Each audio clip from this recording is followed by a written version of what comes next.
This happened back when I was 21 and living downtown with my boyfriend. I had just found out that my boyfriend, who I had been with for almost 4 years, had been cheating on me. We were invited to a Halloween party that night, and I initially declined the invite. But then I found out about the cheating and told him I was going, and he could stay home if he wanted. We were in the process of breaking up and dividing up our assets. Anyway, the breakup is relevant to my frame of mind. We lived in a rather sketchy area downtown, one of those brand new apartments built in a slummy area sort of thing. And any other night, I am the type to keep my windows up, all doors locked, till out of the immediate area immediately surrounding our apartments. However, my mind was understandably elsewhere, and I had both driver and passenger windows down so I could smoke a cigarette. The first red light I came to on the way to the party was still in the shady part of town. I'm the first car at the light, so I have a full view of a 20-something guy crossing the crosswalk left to right in front of my car. Suddenly, he looks over and makes eye contact with me. I'm flicking ash off the cigarette out the window at this point, and may have done a polite head nod. Can't remember.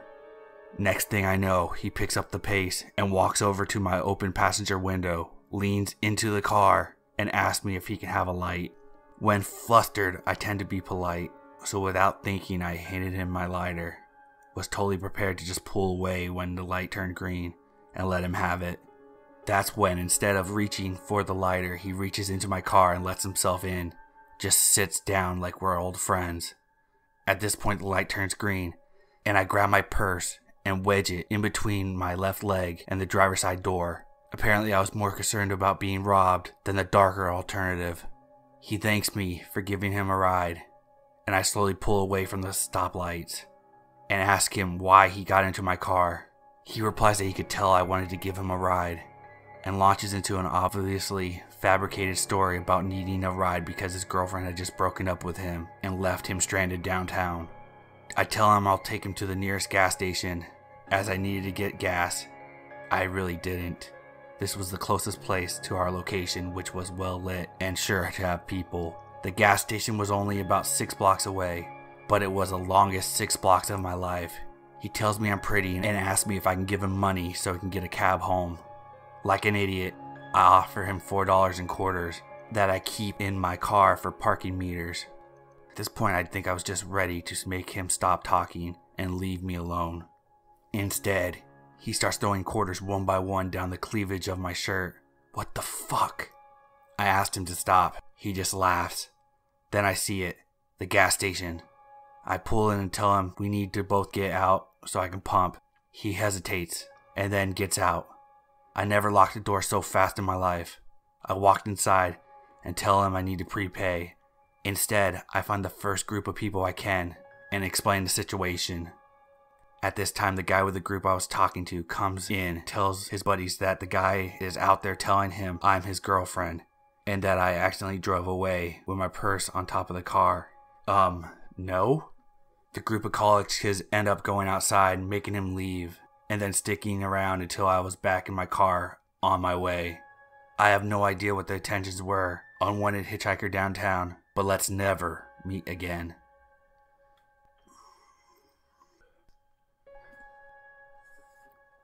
So this happened on Halloween when I was about 11. My friend and I decided to go trick-or-treating. Yeah, we were a little old, but we just wanted some free candy. I lived in a very nice neighborhood, one of those ones where everyone gives you full-size candy bars. So it is usual to see a lot of people come out there to trick-or-treat. However, that also means there's about an acre of front yard for each house, so it took about 3 minutes to walk between each door. It was a really good Halloween night weather-wise. Not too chilly, not rainy or anything. This is important later. So it's approaching 8:30 p.m. and after hanging around a golf course and appreciating our candy haul, we decided to start heading home and call it a night. The street I live on is a gigantic U-shape, like a little over half a mile walk from top of the U down to the bend to the other side. We were walking towards the end of the U further from my house, as we wanted to take the long way since it was such a nice night. It was about 9 p.m. now, so no one else was really out anymore at this point. The people turned off their porch lights, the universal signal for no more trick-or-treaters. Then, that's when we noticed one white van parked on the street. We made a joke how it looks like the stereotypical kidnap vans with the painted windows. That's when we noticed it shift out of park and slowly creep down the street towards us and park at the next house. Oh, they must just have a lot of kids trick-or-treating. It wasn't uncommon for people to drive their kids from house to house since they were so spread out in the neighborhood. But given that it was 9 p.m. at night with nice weather, it struck us as a bit odd. We checked every few minutes, and it seemed to just be stopping from house to house like normal. We turned around again and kept walking at a leisurely pace, gossiping and whatnot. That's when we hear the car squeal as it moved further down the hill and parking again. This time, only about 2 houses away from us on the opposite side of the street.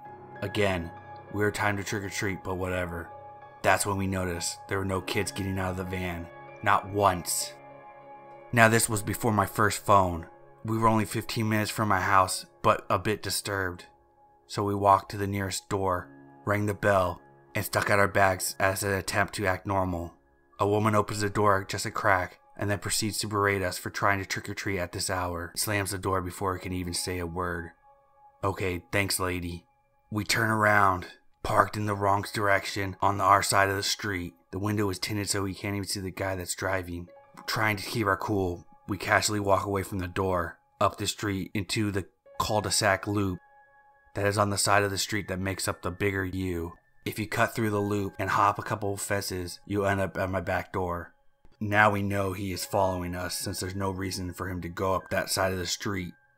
We break into a sprint, and I by no means am athletic, but I hopped those fences like an Olympian. We ran inside my house, locked the doors, and freaked out while we sat in the front hall. Not 5 minutes later, the van slowly drives down my street, past my house. We stress eat our candy, and think of what could have happened if we hadn't been aware of our surroundings. Fake trick-or-treater man with a creepy white van, let's not meet.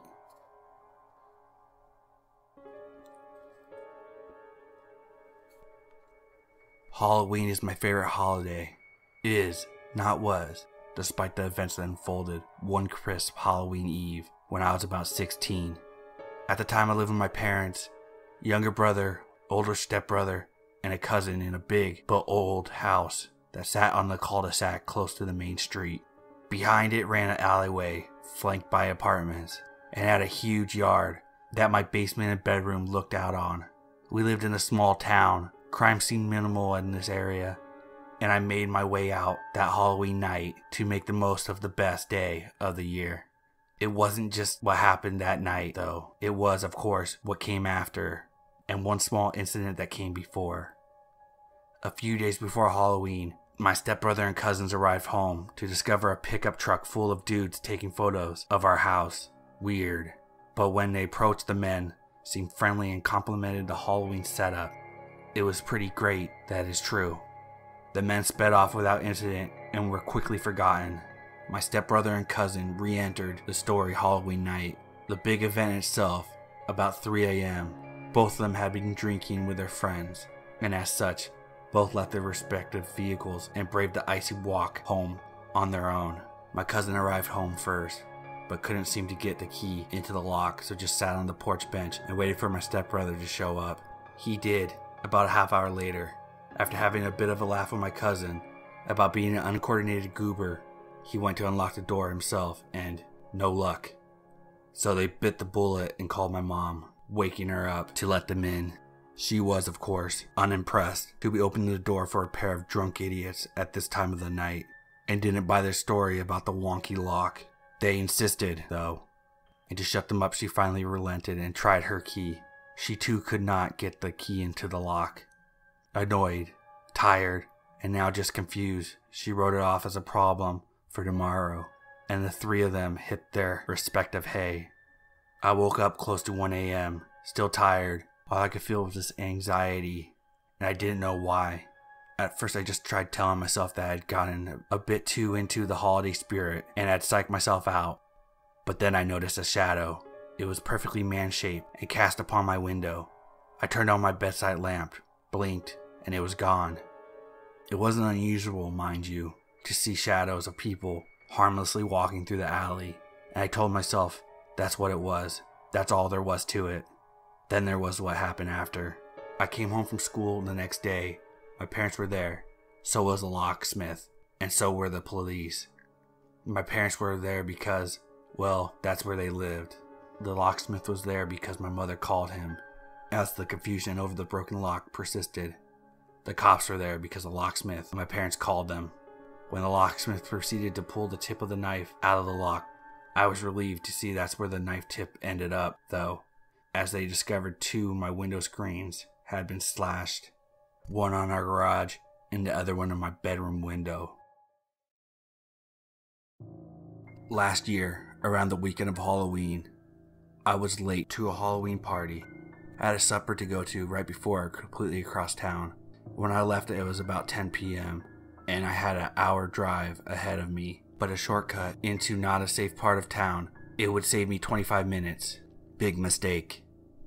As I was waiting at the red light at the sketchiest part of town, I looked over at the sidewalk and I see 3 men dressed up as the Purge heading towards my vehicle. I look around me and I see that there are no other cars nor pedestrians. These guys start coming over to my car faster now. All of them carrying weapons. One had a baseball bat, one had a crowbar, and one had an axe. Just playing a Halloween prank or not, it was still the scariest experience of my life, especially right before the light turned green. They approached my window, and one of them even tried pulling on my passenger side handle before I peeled away. Prank or not, guys from the Purge, let's not meet again. This happened back in 2014. I went out on a night out for Halloween during my first year at university.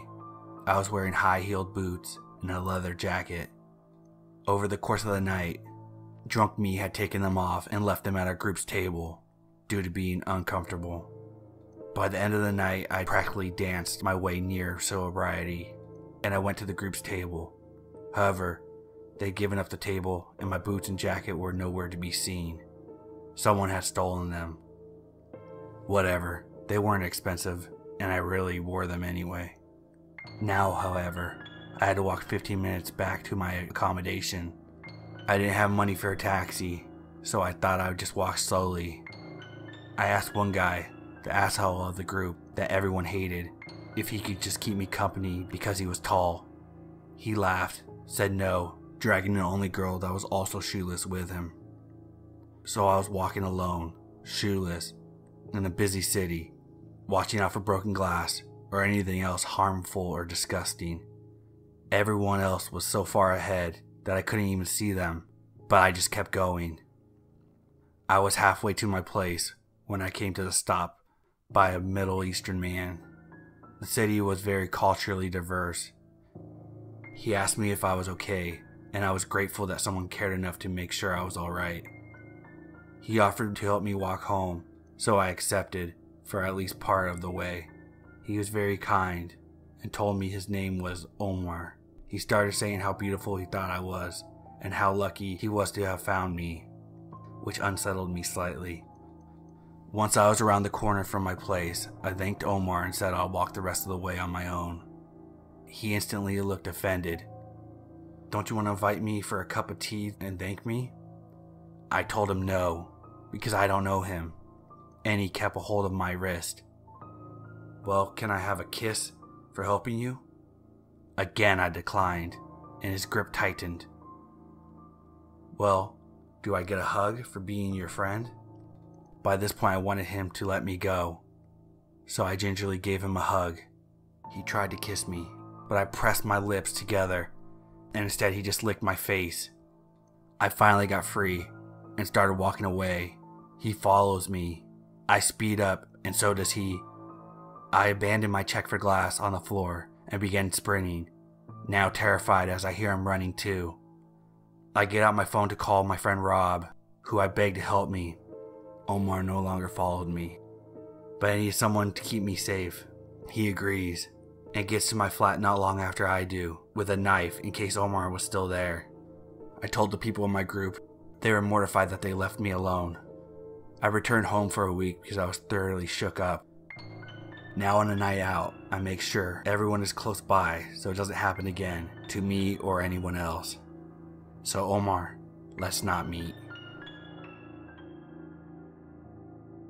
This happened to me when I was either 10 or 11. It was Halloween night, and that makes things even better. This year it fell on a Friday. I was trick-or-treating with a friend of mine, who I'll just call Jane, and both her mom and my mom. Jane was dressed up as a birthday present, and I was Dorothy from The Wizard of Oz. It was around 9 p.m. and Jane and I had collected a mountain of candy, to the point where our arms were beginning to hurt from carrying the bags. During our trek, we came to a hill in our neighborhood, where there aren't any houses till you get to the top. When I got to the top, I heard my mom yell for me to wait for them. I was impatient, but I still did as I was told. About that time, a black car pulled up next to me. I can't remember what type of car it was, but I think it was either a Volvo or a Honda Civic. A guy who looked like he was in his late 20s to early 30s rolled down his window and said hello to me. He looked like the friendly type, so I happily said hello back. He asked me, "Have you got a lot of candy tonight?" I responded, "Yep," and happily showed off my nearly overflowing bag. He smiled. "That's awesome. Can you come here and give me some candy?" That's when I froze. My parents were the kind of people who drilled stranger danger warnings into my head, and this guy may not have looked like a creeper, but all signs seemed to be there. Even my 10 or 11-year-old self could see that. At this point, I really had no idea what to do. I guess the guy saw my face, because he motioned for me to come. "I just want a little candy. You don't have to give me the whole bag," he said, and I noticed someone in the passenger side of the car leaned forward to look at me, and both had creepy smiles on their face. I contemplated whether or not I should run.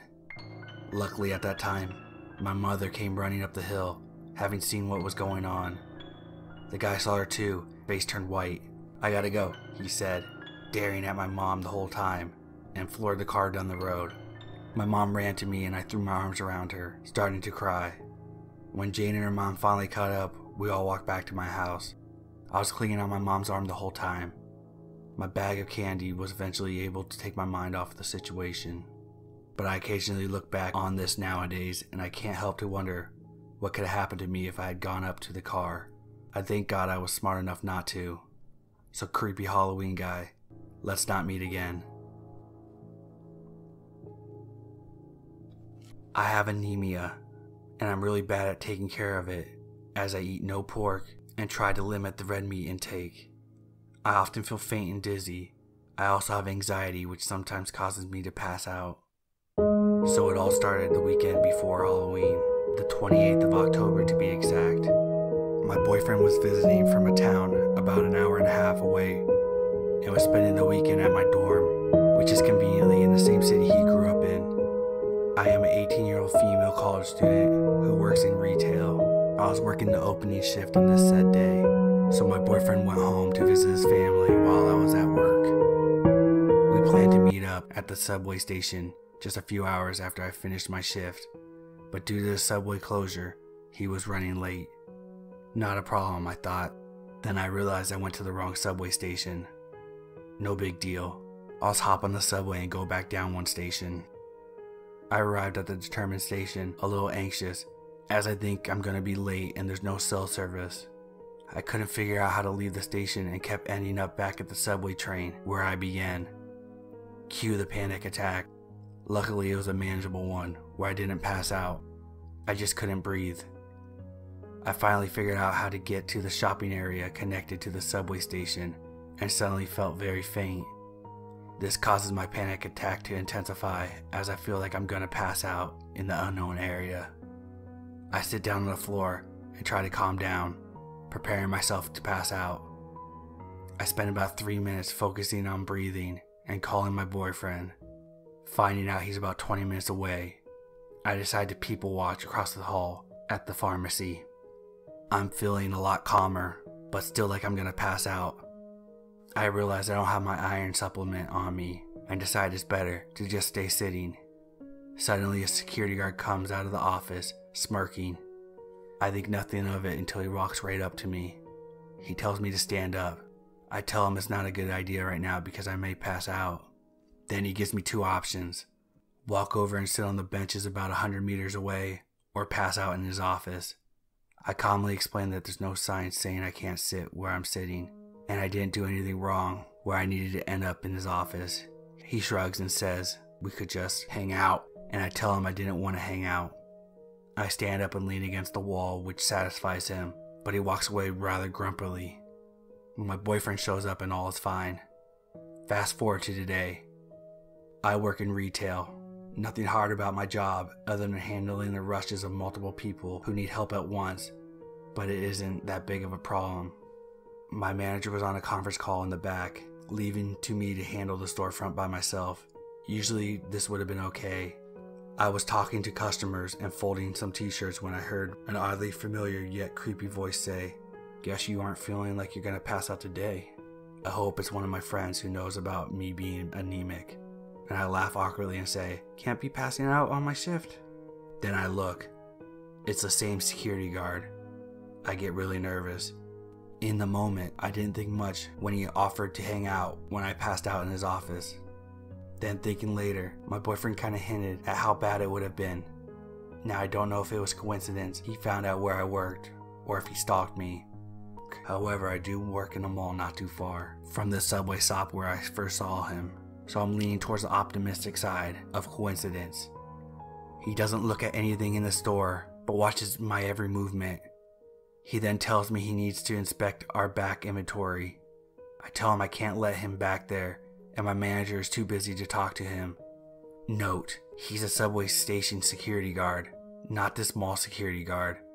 But I didn't want to investigate things while on the floor by myself. Then he tells me to just go with him and claims it would be fun. At this point I decided enough is enough. I tell him I can't let him into the back room, and if he keeps asking, I'll call security on him. For the next 2 hours he sat by the elevator outside my store and just watching me work. Finally he left. I thought he was gone, but after my shift I'm sitting in the food court eating some McDonald's fries, and who shows up at the table just 2 rows away from me? He does. He then asked me if the seat across from me was taken, to which I say yes. I'm waiting for my father. I thought this sounded more intimidating than boyfriend. I only looked 15-ish, so in his mind, he wouldn't be too intimidated by a 15-year-old boyfriend or friend or whatever. He laughs, smirks, then says sure, and goes back to his seat at his table. I quickly leave. Luckily I boarded a packed bus, which he was not on, and cut through the college to avoid walking the streets in the dark. I hope I never see that security guard again. Creepy security guard who told me I could pass out in his office. Let's not meet again. I love Halloween. I look forward to it each year with great enthusiasm and excitement. The weather turns crisp, the leaves start to change, and the holiday buzz begins to vibrate once more. It's a catalyst, a kickstart to the final stretch of another year. Nature slowly exhales colors in gorgeous flourishes of red, orange, and yellow as the days begin to get shortened and apple cider makes a comeback. Unfortunately, I am the only one in my group of friends who enjoys the darker side of Halloween. I'm talking about the scary aspect. Horror movies, haunted houses, and ghost tours. Now, my friends like the concept, the theme that hangs over this time of year. But when it comes to actually participating in these events, well, they're usually nowhere to be found. Each year I tolerate their own cowardice and typically end up joining the group in whatever activity they decide upon. But this year I wanted more. This year I finally decided to go out on my own and really embrace the scary side of Halloween. I pleaded, begged a couple of my friends to join me in this endeavor, but they backed out apologetically, claiming they weren't interested. And so I set out alone. I scoured the internet and local papers, searching for something that would satiate my horror hunger pains. I didn't want some dumbed down haunted house filled with giggling, screaming children. I also didn't want anything that was too crowded. I saw an advertisement for something called Corn Maze 43. There is very little information about it, and when I checked the address, I saw that it was in a very rural part of the city. It promised scares unlike anything you've seen before. With such confident boasting, I decided to give it a try. I checked the calendar and decided I was going on Halloween night. If it bored me, I could always join my friends somewhere and engage in whatever lame activity they were doing. I didn't particularly care that I was going alone, but some company to share the experience with would have been nice. In any case, once Halloween night rolled around, I was tingling with excitement.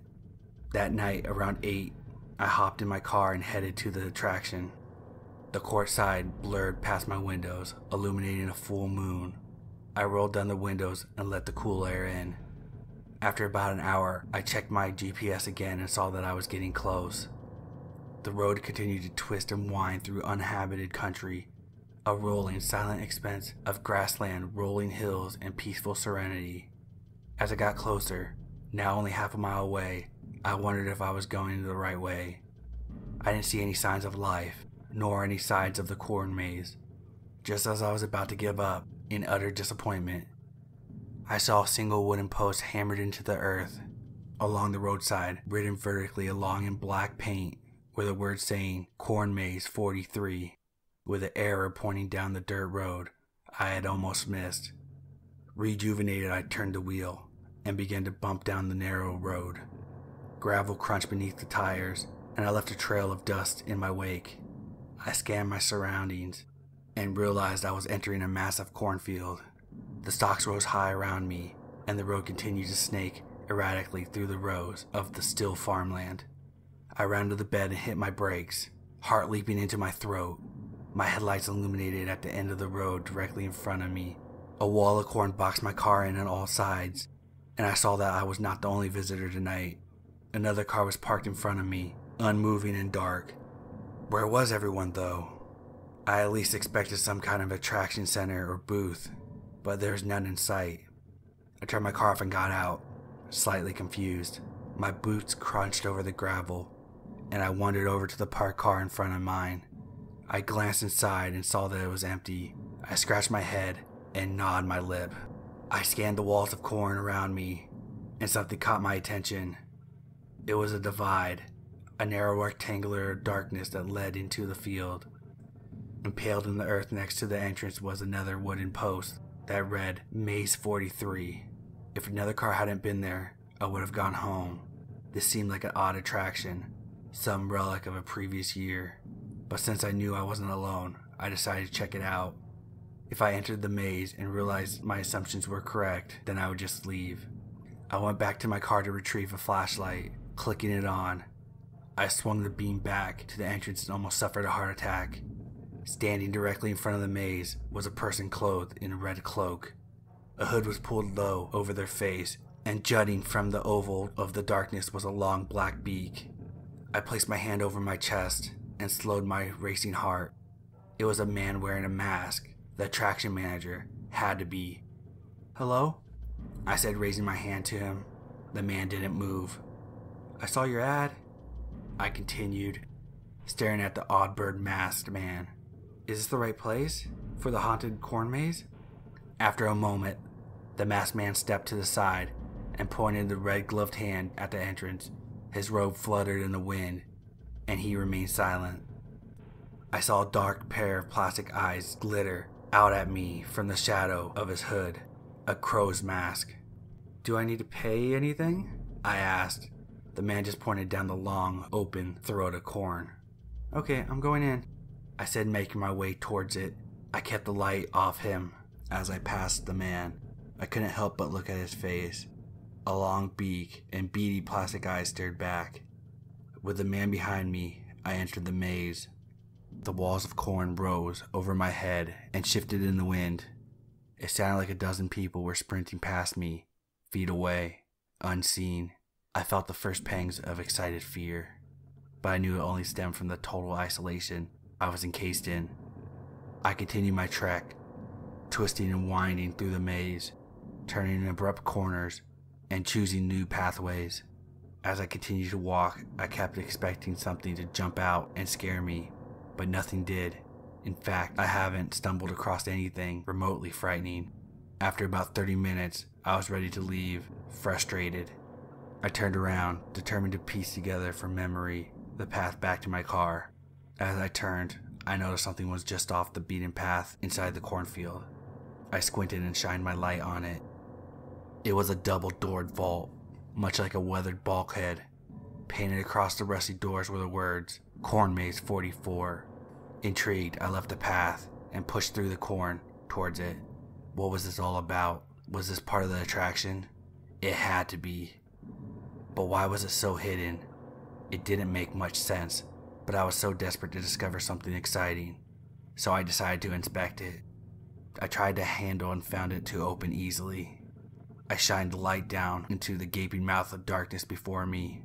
Concrete stairs descending to an equally unimpressive hallway composed of the same plain faced concrete. I thought for a second and then shrugged. Screw it. Let's see what this is all about. If nothing else, I might have a good story to tell my friends. I crept down the stairs, shining my flashlight ahead of me.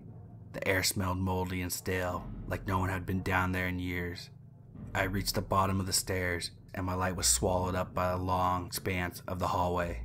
I started to walk. My boots echoed off the walls, and everything was suddenly very quiet. I kept walking. There were no branching passageways or alternate routes, just one continuous tongue of barren concrete stretching out before me. After 10 minutes of walking, I was starting to think this was just a waste of time. Seconds before turning back, a repeating instinct tonight. My light caught another door. It was on top of another flight of stairs, leading back to the surface. Curious, I ascended. I placed my hand on the cold iron and pushed. The door opened. I blinked as light flooded inside. A dim, gloomy wash of dull colors. I clicked my light off and stepped out into the other side. I looked out onto the world, and my breath was robbed from the lungs. I felt a depth charge erupt from my stomach as my senses were overloaded with the impossible. Endless cornfields stretched as far as the eye could see, disappearing over the overcast horizon. Jutting from the earth, littering the cornfields, were enormous structures of pure black. They rose like faceless skyscrapers, windowless and perfect in this slick design. They were rectangular and appeared to be made of some unknown rock. They towered over the fields, their summits nothing more than blank, flat surfaces.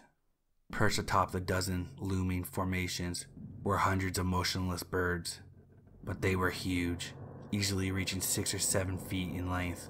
Their long beaks and folded wings were color of midnight, and their bodies were sickly thin. I traced the birds down across the sky, catching a few mid-flight. They were flocking towards the great structures from the cornfields. I felt my stomach turn as my eyes settled on the expanse of swaying stalks. Littering the earth were endless wooden crosses, erect without order. Nailed to the crosses were men and women, bloodied and in agony. Terrifying realization, I saw that each person had a pumpkin shoved over their head, completely encasing it. They looked like they were crucified scarecrows, alive and squirming with torment. But it didn't end there. Impregnated in each pumpkin was some kind of hose. I could see orange fluid pulsing through it, a continuous flow. I traced the hoses up to the origin and felt my blood turn to ice. Hanging from the sky was an absolutely titanic human body. It was upside down and naked, its male sexuality shockingly visible. It was wrapped in thick chains and iron crisscrosses over the enormous being's chest. Binding its ankles was a second coil of chain. I cranked my head back, mouth agape, and traced the endless links into the cloud-filled sky where it disappeared. Whatever this nightmare hung from, I couldn't see it, the overcast heavens obscuring the source. The hanging giant was unmoving, its colossal body a living statue of human flesh. I ran my eyes along the length of its upside-down body and felt my knees tremble as I gazed upon its head. It was a pumpkin, a fat, orange thing wedged itself on top of the man's shoulders. Protruding from the rigid exterior were countless hoses, snaking, swaying, descending from the thing in the sky. Each hose ended at the crucified human, the tubing rammed into the pumpkin-headed people, pumping them full of that foul orange fluid. I saw all of this in an instant, a freight train of horrified amazement that slammed into my eyes with the full force of a locomotive. I stepped back, swinging my gaze from the upside-down giant in the sky to the crucified humans in the fields and then over towards the towering black constructs that held the massive birds. All sense of reason and logic were eradicated in an instant. A sledgehammer obliterating the fragile glass orb that had once been my mind. I fell to my knees, unable to hold myself up. Everything I had ever understood rushing out of me in a bluster of disbelief and crippling impossibility. And that's when I felt someone grab me from the back of the neck. I tried to scream, but the pain was too great for such a natural escape. I was lifted off my feet and turned around to face my captor. I recoiled and gazed upon the thing that held me. It was an ogre-like creature, a pale, gnarled thing with meaty hands that gripped me like a vice. It was easily 3 times taller than myself, and its drooling, crooked mouth leered down at me. Rising from the back was a net filled with a mountain of pumpkins, all shapes and sizes. Their weight was so great that it forced the creature to bend over, pressured down towards the earth. Again, I tried to scream, its bulbous, slightly pink eyes staring down at me. I raised my hands to try to pry its fingers away from my throat, but it was useless. The ogre gurgled something and then began to walk, taking me with it. I was held clumsily at its side, my body smacking indifferently edges of his legs. I struggled to squeeze air down my throat, each breath a battle. I blinked back tears of pain and turned to see where the monster was taking me. As I did, I saw a flock of new birds rise from the field. They cawed loudly, their great wings taking them high into the sky. I saw them climb to the heavens and soar towards the great faceless structure that jutted from the land of rotten teeth. When the murder of crows landed at the top, I noticed something I hadn't before. The protruding mass of rock sank, ever so slightly, back into the earth, and as it did, a great clinking rattle shook the sky. My eyes tore over the hanging giant, and I saw that it had descended by a fraction, bringing it closer to the earth. And that's when pieces began to click in my mind. Fractured formations slowly taking shapes in the form of a grim understanding. Whatever this place was, whatever it sat in the multitude of unknown nightmares, these creatures, these birds, were trying to free the titan in the sky. The jutting black rocks were some kind of counterweight to whatever the giant's chains were bound to. With each new flock of massive birds, the structure sank, bringing the chained monster in the sky closer to the earth. But the birds, where did they come from? As this question shuddered through my mind, my captor reached the fields of endless crucifix. The wooden crosses rose around us, and I stared up at the bloodshot eyes. Now that I was closer, a new realization rippled through me like a bolt of lightning. The humans upon the crosses were changing. The pumpkins encasing their face continued to fill with the orange fluid that pumped down from the giant in the sky. And as it did so, I could see physical mutations begin to blossom. With disgusted horror, I saw beaks protruding from the pumpkins, each at varying stages of growth. They jutted out from the orange flesh, covered in vicious neon ooze. As we continued to pass the crucified, I saw something I will never forget. A cluster of 3 crosses stood in a semicircle, and as we approached, the skin of the hanged people exploded with shocking violence. Emerging from the ruined remains were massive crows, and expanding to their full weight.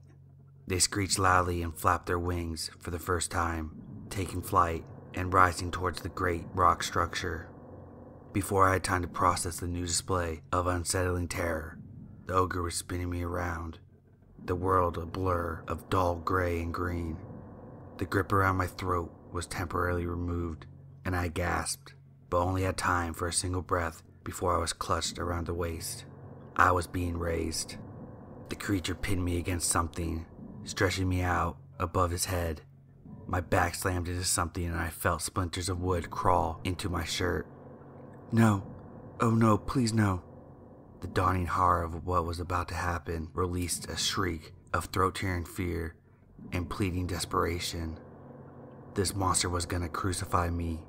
I struggled frantically as the ogre held me up against the cross, splaying my arms out with a mass of prodding fingers. Tears poured down my eyes as I watched him reach down to retrieve an enormous nail from a pouch along his waist. With the precision of a surgeon, the ogre drove it through my arm at the wrist. It happened in a blink of an eye, the beast mauling me with horrifying quickness. The pain was immediate and terrible, a rod of fire pinning me to the wooden crossbeam. Blood erupted from the punctured flesh, and it dripped lazily down my arm, soaking my clothes. Before I had time to recover, the ogre slammed another nail into my other arm. A cry shattered my vocal cords, and the world shook as my vision blurred, tears running down my face, gasping, sobbing. I watched helplessly as the monster reached behind itself and retrieved a pumpkin from the colossal heap on its back. Through gritted teeth, I begged uselessly, watching as it raised its arm and prepared to bring it over my head. But something stopped it. A sound, soaring across the sky. Someone was screaming. A woman. I blinked away tears and stared past the ogre. From this height, I gained a new perspective of the cornfields. Littering the land were dozens of bulkheads, some closed, most open. Wandering out of them were dazed, confused people, sharing the same horrified wonder I felt. The woman who was screaming stood a couple 100 yards away, watching as the captor nailed me to the cross. The ogre, one of many I now saw, with all the mountains of pumpkins on their backs, turned to the woman. She took a step back, shrieking. Deciding it could finish with me later, it lumbered towards her, grinning through its mouth full of fragmented teeth. I turned away. Pain ran through me like a current of electricity. My pierced flesh boiled with consistent pain. I looked at the nails driven through my skin, and I felt if they would tear away, taking chunks with it. I needed to get out of there. I needed to escape before the ogre came back to finish the job. It was hard to concentrate, hard to think through the wall of pain that slammed into my senses with every beat of my heart. I rolled back my head against the wood, trying to steady my shuddering chest. I stared out to the field of crosses, my eyes bloodshot and moist, and then I squinted, the pain vanishing for a moment as I spotted something. It was a massive circular plate of iron, 100 yards in diameter. It rested on the surface of the earth, some kind of enormous vault or gate.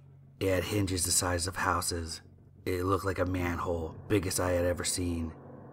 Etched in black across the surface were two words, Christmas Land. It was nonsense to me, but something told me that whatever was happening here had something to do with the great covered hole. Get out, stop wasting time, and get out of this place, I thought, the pain returning in a wave of furious violence. I looked at my impaled flesh once more and prepared myself for the inevitable pain. I shut my eyes and grit my teeth so hard that I heard my jaw pop, and then I began to pull myself off the cross. A gory, bloody act of desperation and survival. I screamed until I tasted blood. I arched my back and pushed away from the cross with my feet, pulling my arms out and over the nails. With a sickening tear, I felt myself pulled free and I plunged to the earth. I smacked into the dirt and stars exploded in my head. I gasped, scrambling to my feet, fighting off a threatening blackout. I looked at my mangled wrist and winced, swooned, and gagged. I tore my shirt into strips and bound my wounds tightly, stemming off the flow of blood. And then I ran. I ran as hard and fast as I ever had, cornstalks whipping my face as I plunged through them, tongues of heat licking my cheeks. I didn't slow. I didn't falter. I didn't wince. Hell was on my heels, and I knew I didn't have long before it caught up. I snaked through the corn, heading back to the bulkhead I had emerged from, breath hissing from my lungs like gusts of hot steam. My head thundered, and I felt the inferno pulse through me. With every heartbeat, I tripped, caught myself, and plunged forward. I could hear a great screech of the crows coming from the cornfields, a deafening cry, louder than anything I have ever heard before.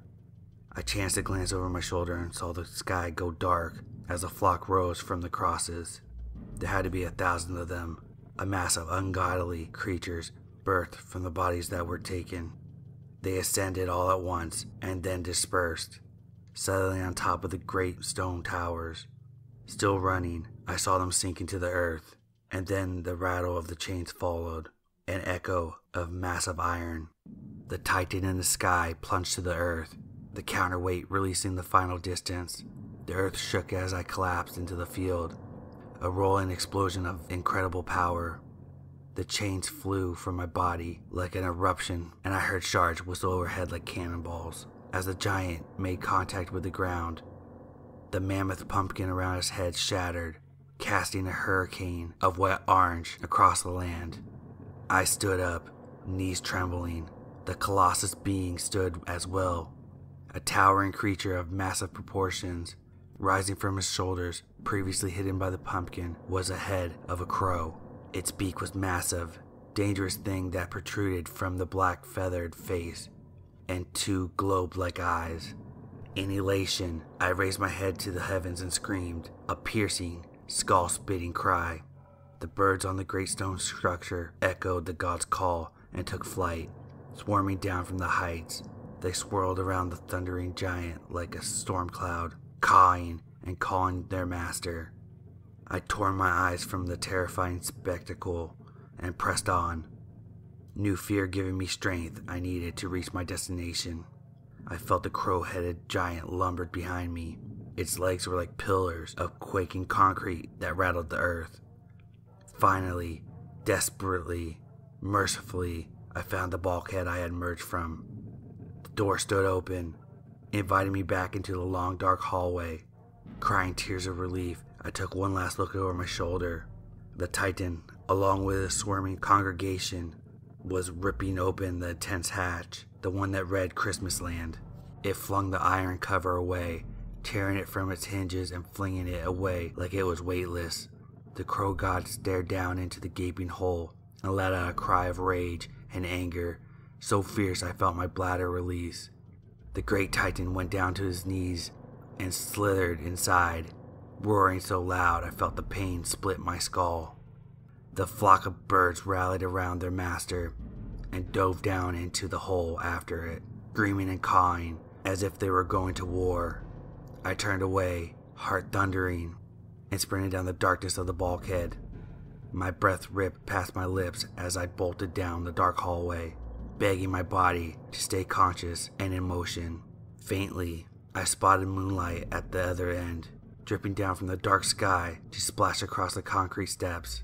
I reached them and tore up them, exploding out into a familiar night. I didn't stop, didn't slow, didn't hesitate. My boots churned the earth and I fled back through the corn, back to my car, and away from the nightmare called Corn Maze 44. I didn't have time to reflect on the horrifying experience until after I received medical attention from the hospital. I laid on a gurney, my arms stitched and bandaged. I lost a lot of blood, but somehow I managed to stay conscious until I came speeding into the nearest emergency room. The terrors I had clung to in my mind like burning claws. They gripped my memory like an unflinching horror. What had that place been? Where had it been? What world had I stumbled upon? Where had that crow god gone? And what was Christmas Land? I didn't have time to answer these lingering questions and knew I never would. If I had spoke to others about my experience, I wouldn't be long for a madhouse. I wouldn't blame them. What I saw was impossible and held no place in reality. The only reason I myself hadn't descended into total insanity is because one of the last things I saw before reaching my car, the only thing that assured me that I hadn't been hallucinating some horrific world, something that made it real. It was the man in the plastic mask, clothed in red, because you see, he was no longer a man. He was one of the crows. And as I punched through the last of the corn maze and stumbled towards my car, I saw it shred its robes and spread its wings.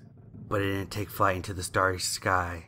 Instead, it burrowed into the earth, down to find its master in the tunnels of reality that run unseen beneath the world.